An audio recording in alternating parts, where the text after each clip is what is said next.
Salam hörmətli qonaqlar, xoş gəlmisiniz. Bu gün biz Şəhid Rəsulullah Murad İlqar oğluna həsr olunmuş dəyərli bir tədbirdə bir araya gəlmişik. Sizin məktəbimizdə görməkdən böyük qürur duyuruq. Haqq uğrundan, canından keçən igidlərinizi məmnuniyyətlə yad edirik. Buyurun, tədbirimizə başlayalım. Salam şəhid anası, mən də sənin bir balan, olmasam da qəhrəman, Şah Kəlbəcər alam. Sil göz yaşlarını, ağlama heç vaxt. Şəhidlik ucadan ucadır ana.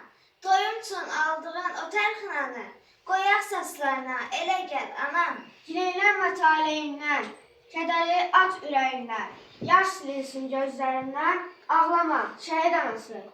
Şəhidlər ölmür, yaşayır, haqq dərgahını ucalır. Ürəklərdə yuva salır, ağlama şəhid anası.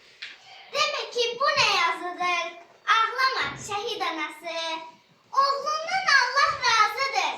Ağlama şəhid anası. Saçın dərddən ağarmasın. Ömrünü duman almasın. Gözün yollarda qalmasın. Ağlama şəhid anası.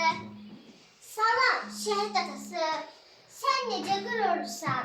Dağ boyda oğlun gedib. Yenə də dik durursan. Ağappaq saçlardan nur saçılır, nur ata.